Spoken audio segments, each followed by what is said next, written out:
కాశ్మీర్లోని పహల్గాంలో దాడికి పాల్పడింది తామేనని లష్కర్-ఏ-తోయిబా అనుబంధ సంస్థ టీఆర్ఎఫ్ ప్రకటించుకుంది. అయితే పహల్గాం ఉగ్రదాడి సూత్రధారి మాత్రం లష్కర్-ఏ-తోయిబా చీఫ్ మోస్ట్ వాంటెడ్ ఉగ్రవాది హఫీజ్ సయీద్ అని భారత్లోని నిఘా వర్గాలు భావిస్తున్నాయి.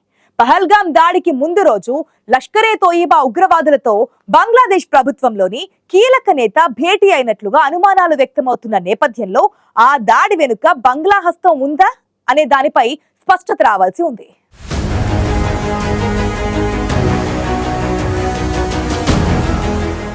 పహల్గాం ఉగ్రదాడితో యావత్ దేశం ఉలిక్కిపడింది. పహల్గాంలో పర్యాటకులపై ఉగ్రవాదులు జరిపిన కాల్పుల్లో 26 మంది ప్రాణాలు కోల్పోయిన ఘటనను యావత్ దేశం ముక్త కంఠంతో ఖండించింది. ఈ ఉగ్రదాడికి పాల్పడింది తామేనని టీఆర్ఎఫ్ ఉగ్ర సంస్థ ప్రకటించింది. లష్కర్-ఏ-తోయిబా అనుబంధ సంస్థని టీఆర్ఎఫ్. దీంతో దీని వెనక పాక్ హస్తం ఉందని భావించారు భారత్.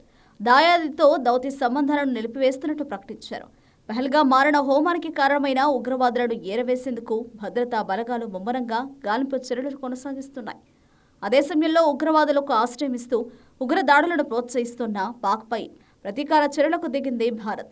అయితే ఈ ఉగ్రదాడి వెనుక కేవలం పాక్ హస్తమే కాదు, బంగ్లాదేశ్ హస్తం కూడా ఉన్నట్లు అనుమానాలు వ్యక్తమవుతున్నాయి.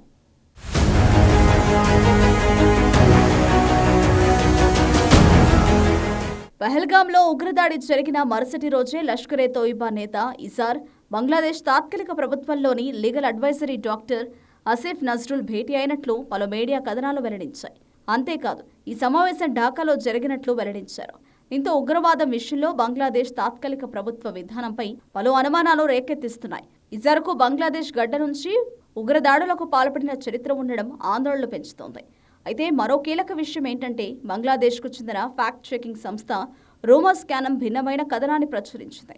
ఆసిఫ్ నజ్రాల్ ఇజార్ల మధ్య భేటీ ఏప్రిల్ 21న జరిగిందని పేర్కొంది. పలువురు ఇస్లామిస్టులపై దాఖలైన వేధింపుల కేసులో ఉపసంహరణ నిమిత్తం ఈ సమావేశం జరిగిందని రూమర్ స్కానర్ వెల్లడించింది. అయితే అది పహల్గాం దాడి జరగడానికి ముందు రోజు కావడంతో ఈ ఉగ్రదాడి వెనుక బంగ్లాదేశ్ హస్తం ఉందనే అనుమానాలు వ్యక్తమవుతున్నాయి.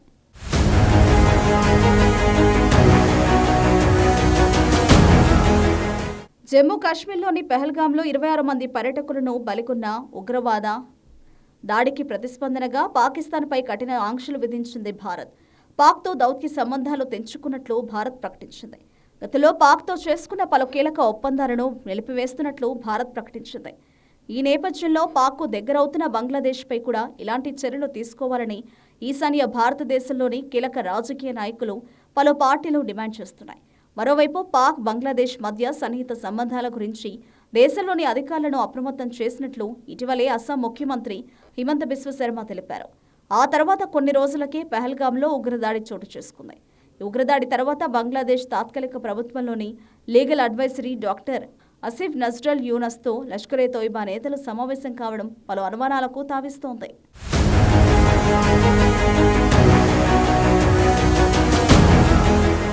జమ్మూ కాశ్మీర్లోని పహల్గాంలో దాడికి తామే పాల్పడ్డామని ది రెసిస్టెన్స్ ఫ్రంట్ ఇప్పటికే ప్రకటించుకుంది.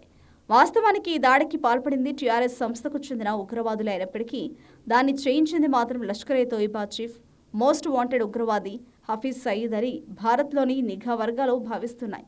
పహల్గాం దాడికి సూత్రధారి హఫీజ్ సయీద్ అని నిఘా వర్గాలు విశ్వసిస్తున్నాయి. లష్కర్-ఏ-తోయిబా ఉగ్ర సంస్థ కశ్మీర్లోని స్థానికులను ఆయుధాల తరలింపు, ఆహార, నివాసం, వసతి వంటి వాటి కోసం వాడుకుంటుంది. అంతేకాదు లష్కర్-ఏ-తోయిబా నేరుగా కాకుండా తన అనుబంధ సంస్థలతో ఎక్కువగా దాడులు చేయిస్తోంది. పాక్లోని కొందరికి ఉగ్రవాద శిక్షణనిచ్చి వారిని కశ్మీర్లోని ప్రాంతాలకు పంపుతోంది. కశ్మీర్లోకి పంపించిన ఉగ్రవాదుల ద్వారా స్థానిక యువతతో విద్వేషాన్ని రగిలించి వారిని ఉగ్రవాద కార్యకలాపాలకు ఉసిగొల్పుతోంది. పహల్గాం ఉగ్రదాడికి తెగబడ్డ ఉగ్రవాదుల్లో 2 పాకిస్తానీలు, 1 కశ్మీరీ ఉగ్రవాది ఉన్నట్లు నిఘా వర్గాలు భావిస్తున్నాయి.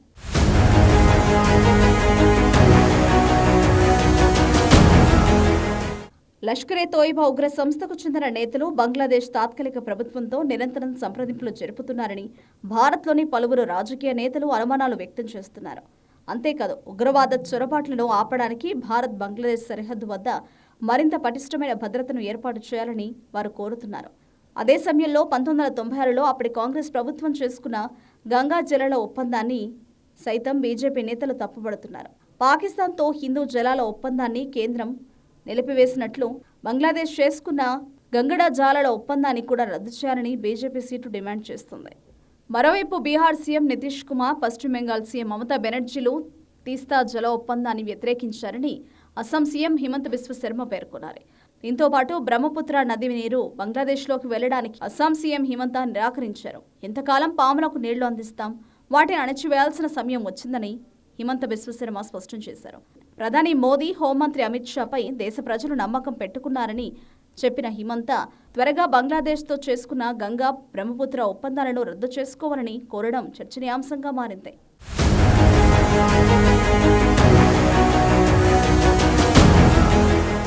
సరిహద్దుల్లో అక్రమ చొరబాట్లకు సంబంధించిన అంశాలపై భారత్, బంగ్లాదేశ్ మధ్య వివాదం కొనసాగుతోంది. బంగ్లాదేశ్ నుంచి భారత్లోకి అక్రమ వలసలు, ఆ దేశంలో మైనారిటీలపై దాడులు భారత్లో ఆందోళనలు పెంచాయి. భారత్ హెచ్చరికలను బంగ్లాదేశ్ పెద్దగా పట్టించుకోవడం లేదు. అదే సమయంలో బంగ్లాదేశ్ తాత్కాలిక పాలకులు పాక్కు దగ్గరగా అవుతుండడం, ఉగ్రవాదుల పట్ల వారి వైఖరి కూడా పలు అనుమానాలకు తావిస్తోంది. ఇప్పటికే పొరుగు దేశం పాక్తో భారత్ దౌత్య సంబంధాలను తెంచుకుంది. ఆ దేశం పట్ల కఠిన వైఖరిని అవలంబిస్తోంది. ఈ నేపథ్యంలో బంగ్లాదేశ్ పట్ల కూడా భారత్ కఠిన వైఖరి ప్రదర్శించాలనే అభిప్రాయాలు వ్యక్తమవుతున్నాయి. పహల్గాం దాడికి కారణమైన లష్కరే తోయిబా సంస్థతో బంగ్లాదేశ్ తాత్కాలిక ప్రభుత్వంలోని పాలకులు తరచుగా భేటీ అవుతుండటంతో ఈ ఉగ్రదాడిలో బంగ్లాదేశ్ పాత్ర కూడా ఉందా అనే అనుమానాలు రేకెత్తిస్తోంది. ఈ నేపథ్యంలో బంగ్లాదేశ్ పట్ల భారత్ వైఖరి ఏ విధంగా ఉంటుందోననేది చూడాలి.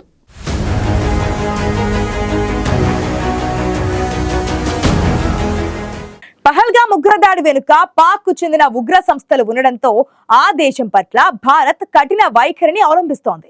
పాక్ తో గతంలో చేసుకున్న ఒప్పందాలను అన్నింటినీ భారత్ నిలిపివేసింది. ఇప్పటికే పాక్ పై ముప్పేట దాడికి దిగిన భారత్ పహల్గాం ఉగ్రదాడి వెనుక బంగ్లాదేశ్ ఉన్నట్లు తేలితే పాక్ మాదిరిగానే బంగ్లాదేశ్ పట్ల కూడా కఠిన వైఖరిని అవలంబించడం ఖాయం.